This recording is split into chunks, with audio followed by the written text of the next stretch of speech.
Hi, welcome to Rave Sensation. I'm your host, Dan, and today we'll be talking about the greatest horror comic of all time. A little background on it. It also just happens to be the first real horror comic I ever read. Now, that's just coincidence. It would still be considered the greatest horror comic of all time. Totally unbiased opinion. So I first discovered this comic. It was printed in 1962. I discovered it a couple years later when I was 5 years old. And it's a Dell publication. This is the cover of it. It's Ghost Stories #1. And what had happened was my grandmother had been babysitting some kids, and they had left behind a little stack of comics one time and abandoned them there. Most of them were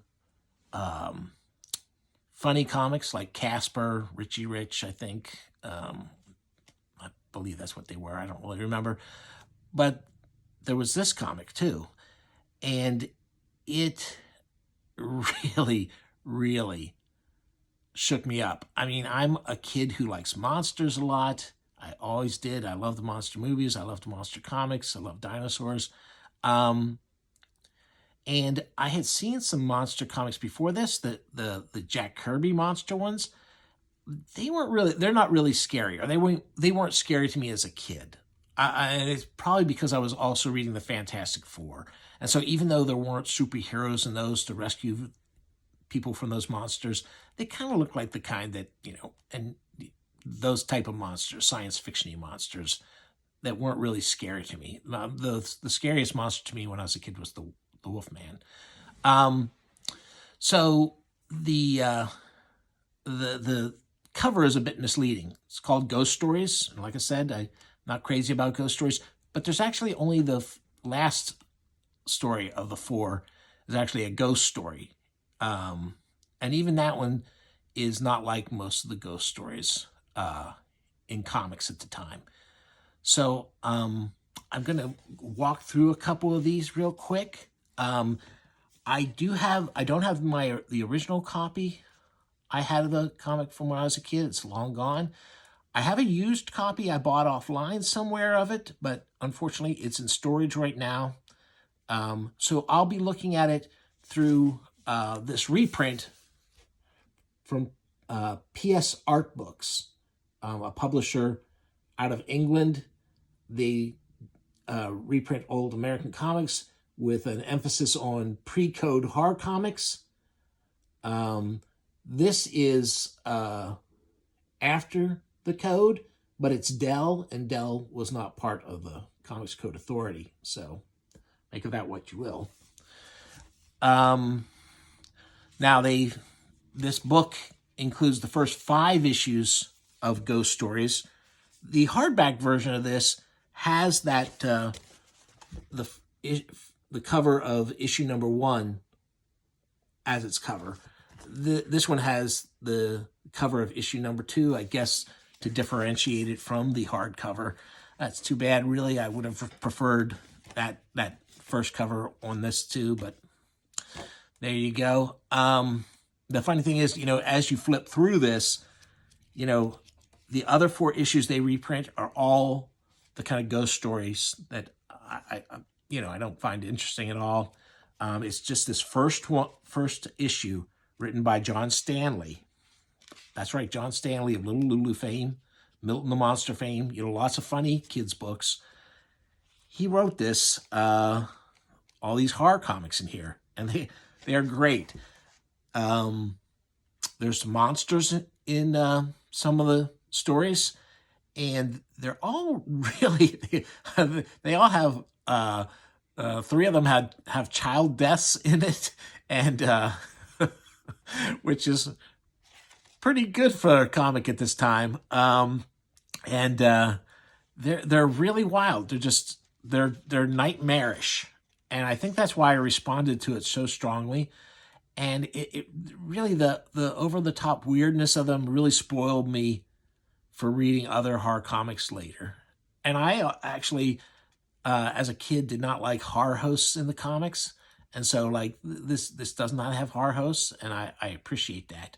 But anyway, let me flip through a couple of these. I'm not going to do a read through of any of the whole stories. I'd really like people to look for them. Now you can go online. There's a blog that has a lot of John Stanley scans in it. You can read the entire comics. It's mostly, of course, humor, because that's what he mostly did. But it does have this entire issue there. So I encourage you to look it up and read the whole thing. The first story in the issue is The Monster of Dread End. Now this story was has been reprinted too. I have a black and white, big thick volume, best horror comics of all time. It's in there, and it works in black and white. But this color is pretty creepy too. I'm just going to show you a couple panels. You know, it starts on this city block that's been deserted, and it talks about why. You know, here it shows it years earlier when it had been bustling, full of kids playing and that kind of stuff. And then one morning, the milkman is getting off his truck, and he's going like, "What's that?" You know, it's something that he sees in the street. And the description of it is, it was a balled up thing, like an empty wrapper thrown carelessly aside, but somehow still recognizable as having once been human. And a crowd of people were around, and the cops going, "All right, everybody, get back, get back." And this kid is running out there, and he's going like, "My kid's sister is missing. She wasn't in her bed this morning." So, more kids disappear in the next couple of weeks, and people try their best, you know, to, you know, a lot of people leave, but some people try and stay. These people board up the window of their apartment and to keep their kids safe. But the next morning, the window boards have been torn down, and the mother's going like, "The twins are gone." Yeah. So, you know, the neighborhood is deserted. Then years later, the boy whose little sister first went missing decides to creep back into the neighborhood and see if he can solve the mystery of what was happening. And wow, he figures it out all right. He finds out what was happening, and it's ends. I'm not, you know, it's a monster, and what a monster! Just this is just terrific, and the cartooning of the faces and stuff it's not really realistic, but it really works for this. It really gets across how scared the kid is. It's a terrific cartoon. One of my favorites of all time. And the go look it up, like I say. And the next one is the Werewolf Wasp. And you see that little Poindexter kid there, having captured this ugly wasp critter, this rare insect, and he's got it in a jar. He's going like, I've got to go show it to the professor. There just happens to be a professor who lives nearby who's an entomologist, and like, so he wants to go show him this rare bug he's found. It's, you know, wow, great.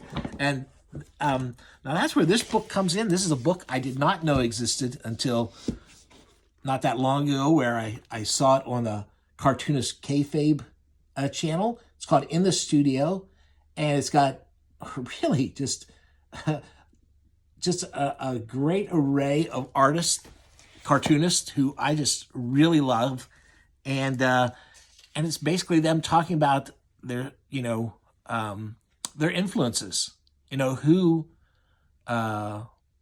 gave them the inspiration. And you know, I wish I had found this book when it had first come out, because it's a lot of people I love, and just coincidentally, a lot of them are talking about comics that we had in common, and it's really great. Jaime Hernandez is in here from Love and Rockets, and that's what he's talking about this comic.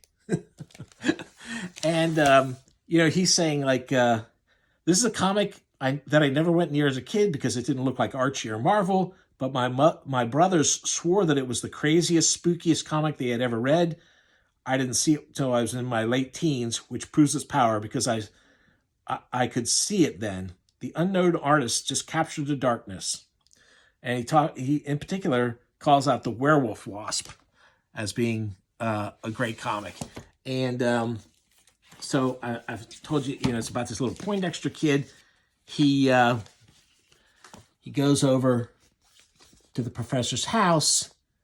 The professor's not answering his door, but he thinks he hears something down in the basement. So he wants to go. He's going to go down there, and because he's so excited, he can't wait to show the professor, and he thinks that must be the professor down there. But he sneaks down, and he hears all these noises down there, and what he discovers is missing neighbor kids, all wrapped up in cocoons, still alive, moaning and groaning down there in the basement. The professor, for some reason, has got these kids down there like that. And it just gets crazier from there. You can believe that. Just a terrific, terrific book. Just a great story. I like I said, I slightly give the first story the edge, but in the right mood, the Werewolf Wasp I might also be the best horror comic ever. The third story is The Door, and it's about a little girl. This door keeps appearing in her bedroom. And the thing is, no adults can see it. Only she can see it.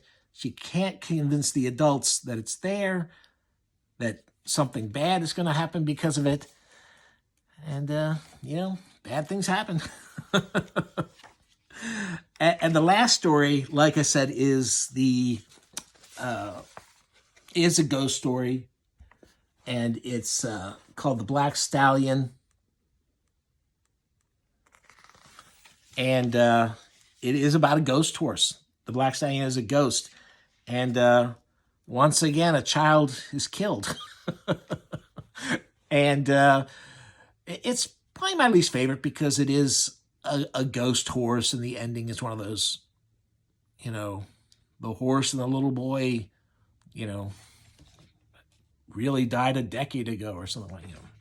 So, but still, for this type of story, it's good. The art, although there's a couple bum pages, it's much more dynamic than the art in the rest of the book and the other ghost stories.